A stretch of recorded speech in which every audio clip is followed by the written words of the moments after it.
7 da manhã, 35 minutos na Bahia, você está acompanhando o nosso Poder da Notícia e na entrevista de hoje vamos falar de um tema que ainda é muito negligenciado, o bullying, que é um tipo de violência comum no ambiente escolar, com sérias consequências para as vítimas. Segundo o 17º Anuário Brasileiro de Segurança Pública, 38% das escolas no Brasil enfrentam esse problema, que revela a amplitude dessa questão. Vamos falar sobre o que caracteriza o bullying, como podemos diferenciar esse comportamento de outras atitudes negativas no ambiente escolar, no ambiente social, e ainda discutir se o bullying e o assédio são a mesma coisa. Vamos também entender em que faixas etárias ele ocorre com mais frequência e o que leva crianças e adolescentes a praticá-lo. Para esclarecer esses pontos, temos como convidada aqui uma especialista no assunto que irá nos ajudar a compreender melhor esse fenômeno e suas implicações. Micaela Regina, psicóloga, especialista em neurociência e comportamento humano, especialista em adolescência com ênfase em psicologia do desenvolvimento humano. Micaela, bem-vinda, bom dia, que é o nosso programa Poder da Notícia. Vocês aqui hoje, obrigado pelo convite, bom dia aos ouvintes da rádio, e eu espero poder contribuir com esse tema tão importante hoje. Micaela, para a gente começar esse nosso bate-papo, explica para a gente exatamente o que caracteriza o bullying, como podemos diferenciar esse comportamento de outras atitudes negativas no ambiente escolar ou social. Bem, o bullying ele é um tipo de violência, não é? Estou na Argentina. Bem, o bullying é um tipo de violência também, tanto no âmbito escolar como no âmbito social. Mas ele tem algumas características que diferenciam de outras atitudes negativas. Por exemplo, o bullying ele tem uma questão de intencionalidade. Então, ele tem uma questão de repetição, onde o ciclo do abuso ele é contínuo. E ele tem uma assimetria, que é um desequilíbrio de poder. Então, para explicar melhor, por exemplo, no âmbito escolar, existe uma criança ou um adolescente que vai fazer uma festa, né, de aniversário, e ele não convida um coleguinha. Isso não é bullying, porque ele convida os amigos que são mais próximos. Mas quando há uma intencionalidade de exclusão social dessa criança ou adolescente, então a gente já começa a pensar em bullying. Se tem uma briga pontual, ou aquele xingamento, ou aquele apelido, mas isso é uma situação específica e não é com uma intenção de causar um dano repetitivo, isso não se prolonga ao longo do tempo, não é caracterizado como bullying. Por exemplo, a violência de alunos em relação aos professores, que a gente sabe que é um caso, já houve casos muito sérios no Brasil e em outros lugares do mundo. Então, é importante a gente ter em conta que o bullying tem intencionalidade, ele tem uma repetição onde o ciclo de abuso continua e ele tem um desequilíbrio de poder, onde aquela criança ou adolescente em estado de vulnerabilidade é submetida por alguma questão específica por outro que se sente superior a ela. Olha, a Micaela, que é a nossa entrevistada hoje, eu estava aqui comentando com a Patrícia, ela está na Argentina, né? Não sei se está de férias, se mora na Argentina. Depois você fala sobre a sua ida aí, você está aí na Argentina, Micaela. Mas você falou sobre a questão da identificação, né? Se determinada questão é bullying ou não, algo que pode ser bullying. Na real, não é, algo que não é bullying, na visão da boa parte das pessoas, quando for analisado do ponto de vista técnico, caracteriza-se como bullying. E o que eu observo muito, Micaela, é que no passado, as pessoas de hoje, principalmente as mais velhas, elas falam que no passado chamava a pessoa gordinha de gordo, baleia, cabeção, colocavam vários apelidos na escola, e muita gente diz o seguinte, o Thiago falou que o apelido dele era Rabicó, Thiago, quando estudava. Agora eu quero saber, Micaela, o seguinte de você.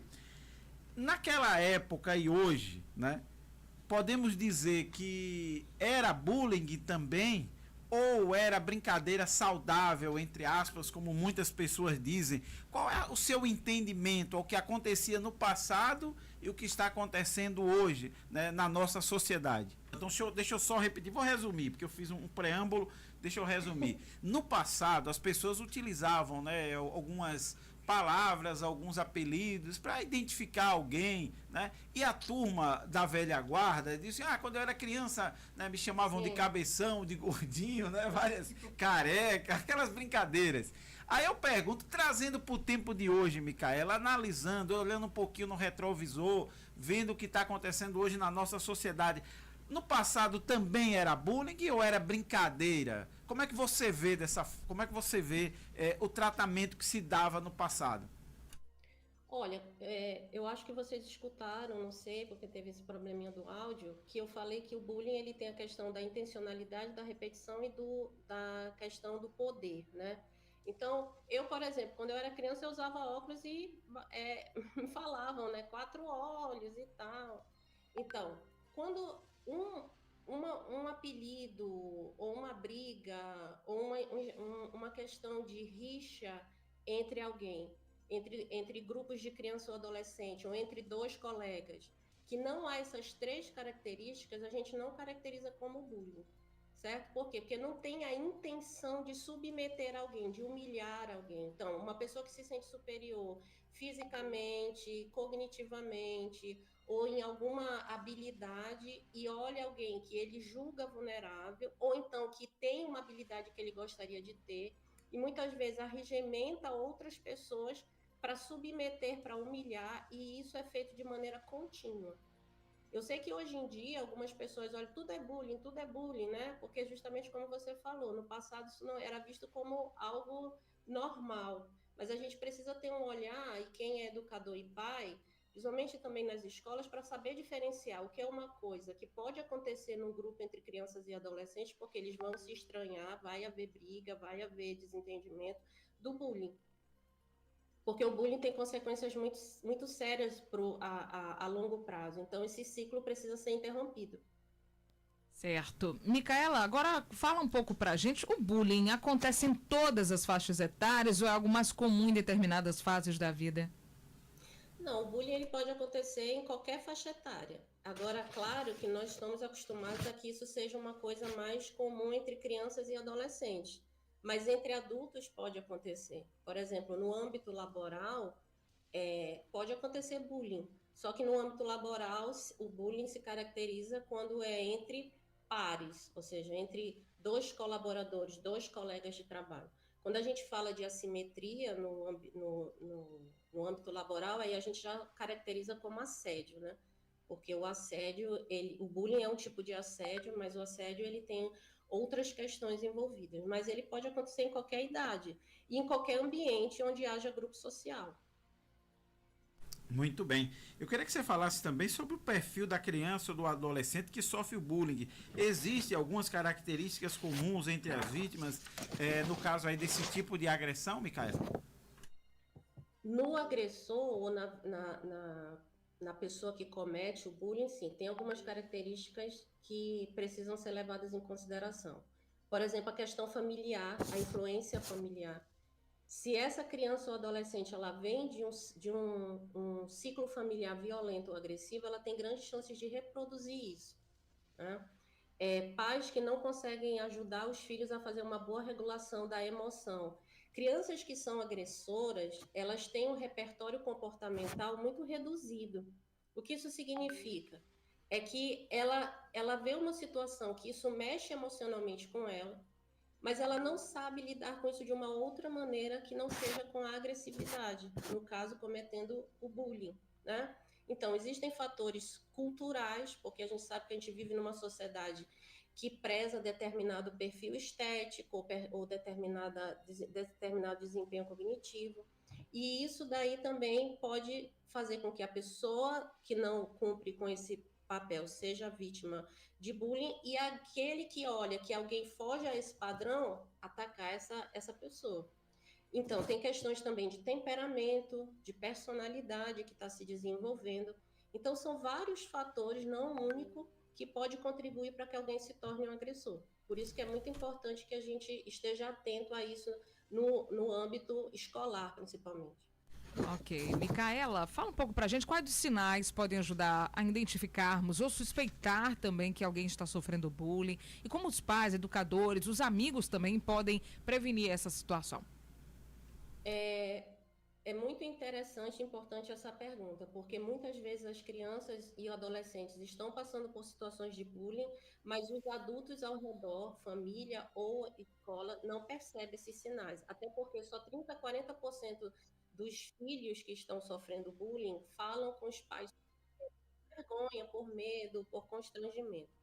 Então, os sinais eles podem ser vários e precisa investigar se a causa desses sinais é bullying ou outra questão que está acontecendo. Mas, por exemplo, mudança de comportamento, qualquer comportamento que muda de forma brusca, a gente precisa olhar e observar, porque a pessoa tem um funcionamento e ele muda isso. Então, o que que ocasionou essa mudança? E essa mudança de comportamento, ela pode se traduzir através de irritabilidade, reclusão social, não querer ir para a escola, distúrbios do sono, ou dorme muito, ou tem insônia, distúrbios alimentares, come muito ou come pouco. Por exemplo, se uma criança ou adolescente está com sobrepeso e ela está sofrendo bullying em relação a isso, ela pode começar a ficar muito preocupada com a questão estética, com a questão do peso, não querendo comer, fazendo muito exercício, ou falando coisas depreciativas sobre ela. Então, os pais, eles precisam começar a ficar atentos a determinadas mudanças no filho e na escola também. Agora, eu queria salientar que às vezes o bullying é muito sutil. Por exemplo, uma criança que não gosta que mexam no material escolar, abracem, que beijem. E alguém que faz bullying abraça, beija e bagunça o material escolar. Os professores podem não ver isso como uma agressão, como um bullying, mas pode ser, porque incomoda, deixa, intimida, viola às vezes um espaço aí vital em que a criança ou adolescente se sente mal. E os programas anti-bullying nas escolas, eles são muito importantes, porque às vezes esse ambiente escolar muito permissivo, ele favorece o aparecimento do bullying e a permanência do bullying também. E muitas vezes, se a escola não tem um programa anti-bullying, não tem uma educação socioemocional para as crianças, se os pais identificam, eles podem ir até a escola cobrar isso, até porque o Brasil tem lei anti-bullying que prevê justamente a prevenção, a conscientização do bullying nas escolas. Então, a escola também precisa ser ativa nesse processo. Ô, Micaela, diante dessas informações que você traz pra gente, no caso, o pai ou um responsável, ou até um professor, né, quem está ali convivendo com a criança, de repente ela identifica que aquela criança está sofrendo um bullying, baseado nesses dados, excelentes números, informações que você está trazendo para a gente. Me diz uma coisa, como deve ser o procedimento do responsável por aquele menor, por aquela criança, a partir do momento em que ele identifica que aquela criança, aquele adolescente está sofrendo bullying, e qual caminho ela deve seguir, e principalmente os iniciais. Claro, primeiro é ouvir e ter uma escuta muito acolhedora, ativa, acreditar no que o filho está contando, porque às vezes os pais podem duvidar daquilo, né? Então, acreditar naquilo que ele está falando, não propor soluções simples, como dizendo, não liga, se afasta dele, ou então revida, porque é uma coisa que está afetando, a gente precisa lembrar que nós estamos falando de pessoas numa fase de desenvolvimento. Então, eles não têm ainda um repertório para lidar com essas coisas. Às vezes, nem nós adultos sabemos lidar muito bem se sofremos bullying. Muito mais uma criança e um adolescente. Eles precisam de um suporte. Então, ouvir, né, ter uma escuta acolhedora. E também não dizer que ele tem que resolver isso sozinho. Alguns pais acham que isso pode ser um grande desafio para o filho crescer. Não, vai lá e você enfrenta, porque você precisa enfrentar situações assim. Volto a dizer, são pessoas em desenvolvimento e necessitam de orientação e de suporte emocional. Então, esse apoio familiar ele é crucial, e principalmente ir à escola, ou em qualquer lugar onde o bullying está acontecendo, para que as medidas cabíveis sejam tomadas. Certo. A André citou uma pergunta bem interessante, que é sobre quem sofre o bullying, mas aquele que pratica, né? É comum nessas discussões sobre o bullying a gente se concentrar mais em quem sofre agressão. No entanto, como podemos acolher e cuidar também da criança que está praticando bullying, o que deve ser feito quando o próprio filho é o agressor? Isso aí também é importante, porque, como você falou, às vezes o que pratica o bullying, ele é visto como o malvado da questão e ele não é cuidado. Então, mas como eu falei anteriormente, se isso vem da família, às vezes é difícil que a família compreenda e faça parte do processo para que esse ciclo se interrompa. né? Então, cabe muito mais um papel ativo da escola, no caso de que seja feito isso na escola, para que essa criança ou adolescente receba ajuda. Ele também precisa entender e aprender outros repertórios de comportamento, outras formas que não seja agressividade para resolver os seus problemas e as suas angústias, lidar com as emoções negativas ou desagradáveis. Muitas vezes um processo psicoterapêutico para a família e para a criança ou adolescente agressor também é necessário e muito importante, porque vale lembrar que isso existem consequências a longo prazo, tanto para a vítima como para o agressor. Então, os dois precisam de um olhar cuidadoso, de acolhimento, lembrando que estão em fase de desenvolvimento, para que isso não repercuta negativamente na sua vida. E no caso, Micaela, para a gente concluir, né, o bullying ele pode causar traumas na vida da criança, do adolescente. Eu queria saber quais seriam as principais consequências, né, ao longo do período. Olha, tanto para o agressor como para a vítima, né, por o que pratica e por o que recebe, existem consequências.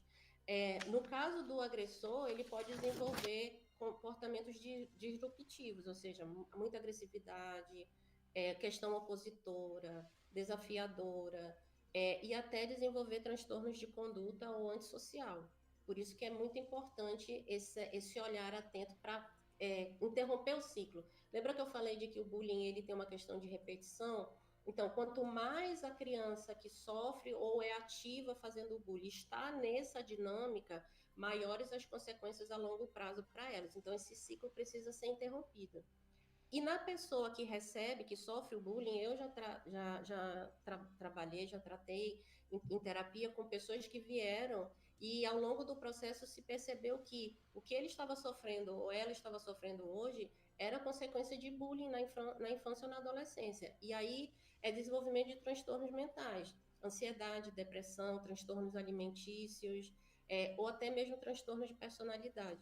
Então, é um caso sério, o bullying não é uma coisa de criança ou adolescente que a gente simplesmente deve dizer, vai passar com o tempo, isso é coisa de criança, não precisa intervir.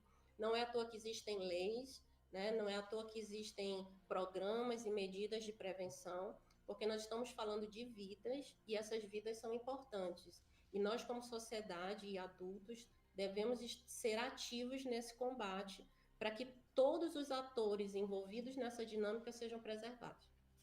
7h53 da Bahia, já chegamos ao final da nossa entrevista de hoje. Agradecer, Micaela, pela disponibilidade de falar conosco direto da Argentina aqui para o nosso programa. Muito obrigada. Até uma próxima oportunidade. Com a mensagem final, você deixa o recado sobre esse assunto bullying que infelizmente ainda tem sido negligenciado. Como eu disse, primeiro é um prazer, obrigado pelo convite, eu espero ter contribuído com os ouvintes. É o que eu disse, eu acho que todos os atores da sociedade, não só os que estão institucionalizados, as instituições devem ter esse olhar, porque muitas vezes o bullying pode acontecer em âmbitos familiares ou em âmbitos sociais menos formais, e nós precisamos sim ser ativos na preservação das crianças ou adolescentes envolvidos nisso, tanto o que pratica como o que sofre, porque eles precisam ter a oportunidade de se desenvolverem como pessoas de uma forma saudável. Obrigada, um prazer falar contigo e até a próxima oportunidade.